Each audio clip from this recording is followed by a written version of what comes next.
সেই সামাজিক আন্দোলনটির নেতৃত্বদানকারী হিসেবে ছাত্র শিবিরের শেকড়, ছাত্র শিবিরের ভিত্তি এমন মজবুত হয়েছে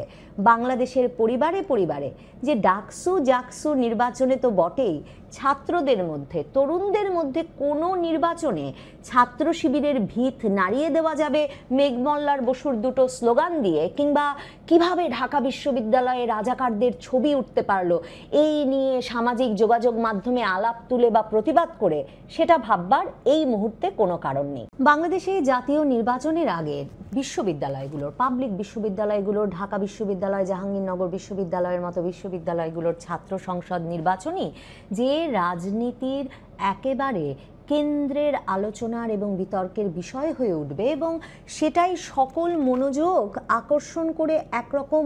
এমন ফলাফল নির্ধারণের দিকে এগোবে যে এর সরাসরি প্রভাব রাজনীতিতে, জাতীয় রাজনীতিতে এবং আগামীর জাতীয় নির্বাচনে পড়বে। সেটা জেনেই কিন্তু ছাত্র শিবির যেমন চাইছিল শুরু থেকেই, গত আগস্টের পর থেকে, যে দ্রুত ডাকসু জাকসু সহ সকল পাবলিক বিশ্ববিদ্যালয় এবং মেডিকেল কলেজগুলোতে ছাত্র সংসদ নির্বাচন দেওয়া হোক। ছাত্র শিবিরের সঙ্গে তখন থেকেই বৈষম্য বিরোধী ছাত্র আন্দোলন, পরে জাতীয় নাগরিক পার্টি এবং তার যে ছাত্র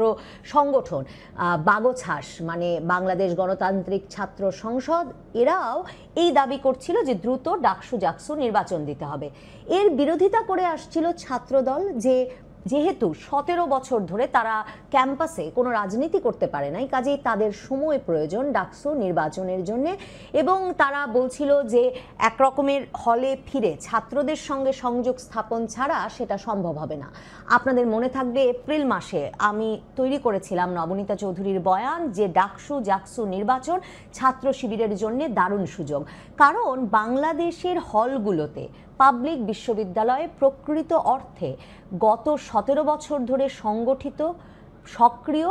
একমাত্র রাজনৈতিক শক্তি এখন বাংলাদেশ ছাত্র শিবির। সে কারণে সেই এপ্রিল মাসের মতোই আপনাদের আবারও মনে করিয়ে দিতে চাই, আসলে ছাত্র শিবিরের কাছ থেকে সেই ডাকসু নির্বাচনের দুর্দান্ত ফলাফল বা বিজয় কারো পক্ষে ছিনিয়ে নেওয়া এই মুহূর্তে সম্ভব না। গত আগস্ট থেকে চেষ্টা করে 2025 সালের আগস্ট পর্যন্ত, এখন পর্যন্ত বাংলাদেশ জাতীয়তাবাদী ছাত্র দল বাংলাদেশের পাবলিক বিশ্ববিদ্যালয়ের হলগুলোতে ঢুকতে পারেনি, কারণ ছাত্র শিবির এবং বৈষম্য বিরোধী ছাত্র আন্দোলন কিংবা সাধারণ ছাত্রদের ব্যানারে সেই 2024-এর জুলাই আগস্ট আন্দোলনে যে ছাত্রছাত্রীরা নেমে এসেছিল হলগুলো থেকে, তারা বলে আসছে তারা আর হলে ছাত্র রাজনীতি ঢুকতে দেবে না। আপনাদের মনে থাকবে 2024 সালের 15ই জুলাই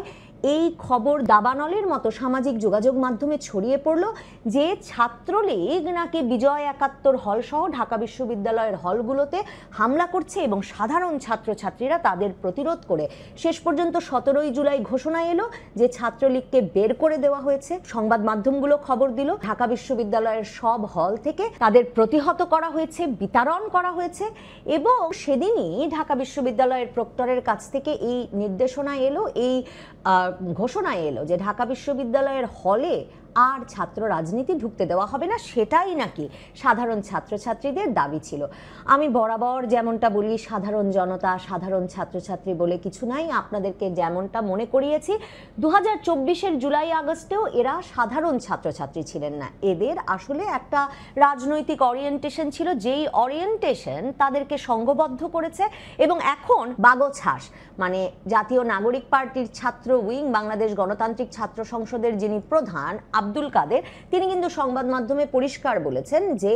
শিবিরের নেতা কর্মীরা ছাত্রলীগের ভেতরে লুকিয়েছিল এবং তারাই সবচেয়ে সক্রিয়, সবচেয়ে অ্যাক্টিভ ভূমিকা পালন করত, অনেক ক্ষেত্রে ছাত্রলীগের হয়ে নির্যাতনে এবং হামলায় অংশ নিত। এবং সে কথা তখন মাহিন সরকার সহ বৈষম্য বিরোধী ছাত্র আন্দোলনের অন্যান্য সমন্বয়কারীরাও সামাজিক যোগাযোগ মাধ্যমে স্বীকার করেছেন। সে কারণেই সে সময় আমরা দেখেছি দলে দলে ছাত্রলীগের নেতাকর্মীরা ফেসবুকে স্ট্যাটাস দিয়ে ছাত্রলীগ ত্যাগ করছে করছেন এবং সাধারণ ছাত্রছাত্রীদের সাথে গলা মিলিয়ে বলছেন ছাত্রলীগ বিতরণ করতে হবে। ছাত্রলীগকে হল থেকে ধাক্কা দিয়ে তারা বের করে দিয়েছেন। চট্টগ্রাম বিশ্ববিদ্যালয় সহ কিছু কিছু হলে তো তারা হল থেকে ফেলে দিয়েছেন। ফেলে দেওয়ার ফলে ছাত্রলীগ কর্মীদের মৃত্যুর ঘটনাও ঘটেছে।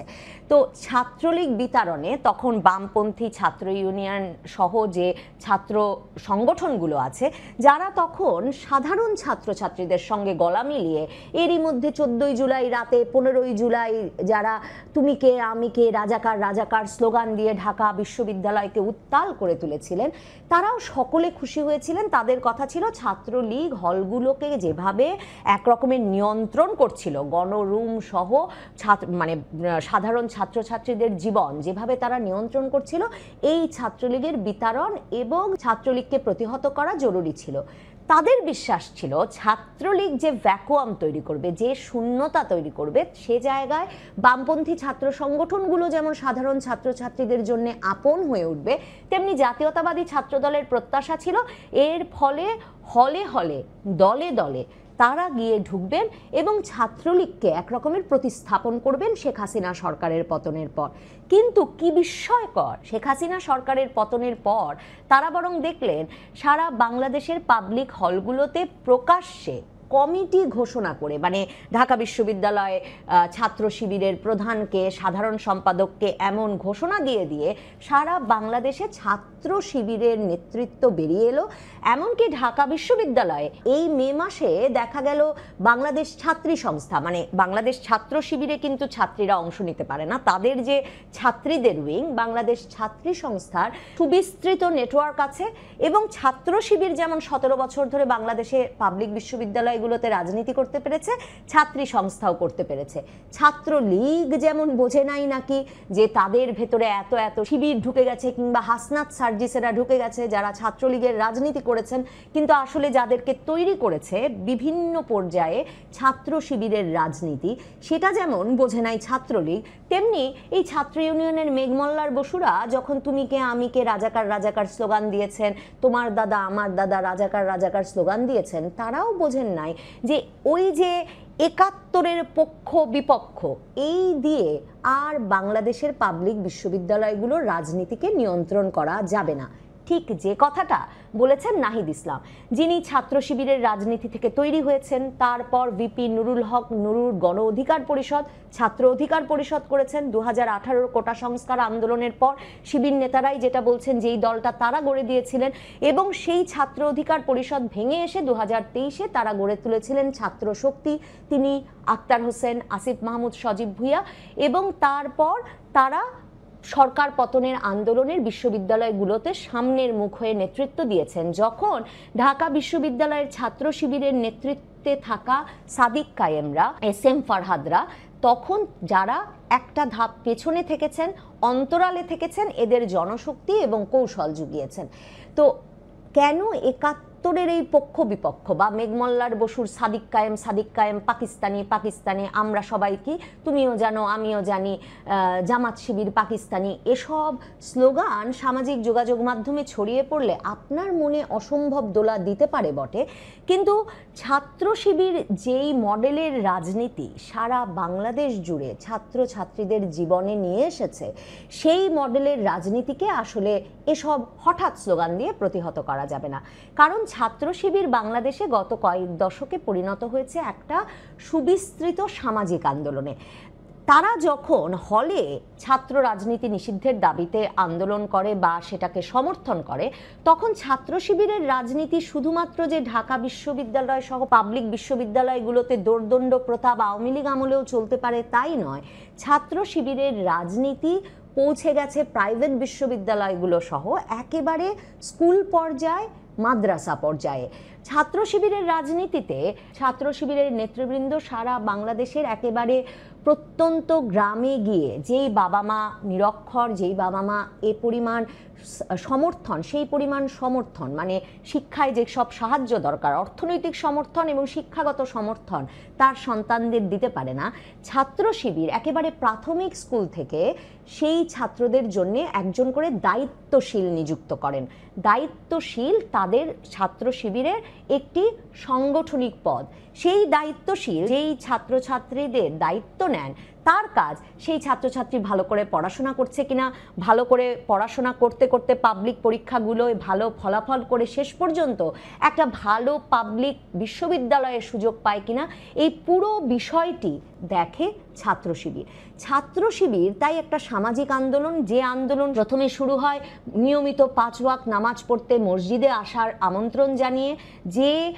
রাজনীতি শুরু হয় আসলে ধর্ম শিক্ষা বিষয়ক বিভিন্ন রকমের মজলিসের আয়োজন করে, দাওয়াতের আয়োজন করে, এবং সামাজিকভাবে এই গ্রহণযোগ্যতা এবং বাবা মায়েরা যেহেতু ভরসা করতে পারছেন ছাত্র শিবিরের রাজনীতির ওপর, যেই রাজনীতির ওপর ভরসা করার ফলে ছেলেদের বিশেষ করে সারা বাংলাদেশে মাদ্রাসা শিক্ষার পরেও সর্বোচ্চ শিক্ষা এবং সর্বোচ্চ চাকরির একটা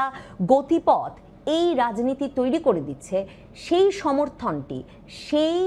সামাজিক আন্দোলনটির নেতৃত্বদানকারী হিসেবে ছাত্র শিবিরের শেকড়, ছাত্র শিবিরের ভিত্তি এমন মজবুত হয়েছে বাংলাদেশের পরিবারে পরিবারে, যে ডাকসু জাকসু নির্বাচনে তো বটেই, ছাত্রদের মধ্যে, তরুণদের মধ্যে কোনো নির্বাচনে ছাত্র শিবিরের ভিত নাড়িয়ে দেওয়া যাবে মেঘমল্লার বসুর দুটো স্লোগান দিয়ে, কিংবা কিভাবে ঢাকা বিশ্ববিদ্যালয়ে রাজাকারদের ছবি উঠতে পারলো এই নিয়ে সামাজিক যোগাযোগ মাধ্যমে আলাপ তুলে বা প্রতিবাদ করে, সেটা ভাববার এই মুহূর্তে কোনো কারণ নেই। দেখুন, ঢাকা বিশ্ববিদ্যালয়ের রাজনীতিতে 71-এর চেয়ে অনেক গুরুত্বপূর্ণ বরং হয়ে উঠেছে বাংলাদেশ ছাত্রী সংস্থা গত কমাস ধরে এই আন্দোলন চালিয়ে যাচ্ছে ঢাকা বিশ্ববিদ্যালয় কর্তৃপক্ষের সঙ্গে, যে সম্পূর্ণ মুখাবৃত যেই নারী ছাত্রীরা ঢাকা বিশ্ববিদ্যালয়ে পড়েন তাদেরকে যখন পরিচয় নিশ্চিত করবার জন্য শিক্ষকেরা মুখ দেখাতে বলেন, সেই পদ্ধতি থেকে ছাত্রীদেরকে কি করে বের করে আনা হয়। ঢাকা বিশ্ববিদ্যালয়ে হিজাব পরার অধিকার নিয়ে এই প্রথমবারের মতো বিশ্ব হিজাব দিবসে 1 ফেব্রুয়ারি মিছিল হয়েছে, আলোচনা অনুষ্ঠান হয়েছে, এবং সেখানে বলা হয়েছে যে এই যে বিভেদ সৃষ্টি করা হয়, হিজাব পরা নারীদেরকে যে আলাদা চোখে দেখার একটা প্রবণতা ঢাকা বিশ্ববিদ্যালয়ের আছে, সেই প্রবণতা কমিয়ে আনতে বিশ্ববিদ্যালয় কি ভূমিকা রাখতে পারে, সেখানে শিক্ষকেরা গিয়েও সে প্রসঙ্গে আলোচনা করে এসেছেন। কাজেই ঢাকা বিশ্ববিদ্যালয়ের ছাত্রছাত্রীদের ক্রাইসিসের জায়গা, সংকটের জায়গা, বিশ্বাসের জায়গায় একটা বিশাল পরিবর্তন হয়েছে, যে পরিবর্তন ধরতে পারছে না বলেই সম্ভবত প্রথম আলো হঠাৎ জেগে উঠে এখন দেখলাম অধ্যাপক সিরাজুল ইসলাম চৌধুরীর একটি উক্তিকে শিরোনাম করেছেন যে ঢাকা বিশ্ববিদ্যালয় ক্যাম্পাসে রাজাকারের ছবি, এটা নাকি কল্পনাও করা যায় না। অথচ এই প্রথম আলো সহ বামপন্থী রাজনীতিক এবং ছাত্র নেতারা গত বছর যখন তুমি কে আমি কে রাজাকার স্লোগান শুনে মোহাম্মদ জাফর ইকবাল আবেগময় এক বার্তায় বলেছিলেন যে তিনি এই ঢাকা বিশ্ববিদ্যালয়কে চেনেন না এবং আর কখনো যেতে চান না, তখন ঢাকা বিশ্ববিদ্যালয়ের এই ছাত্ররা বলেছিল যে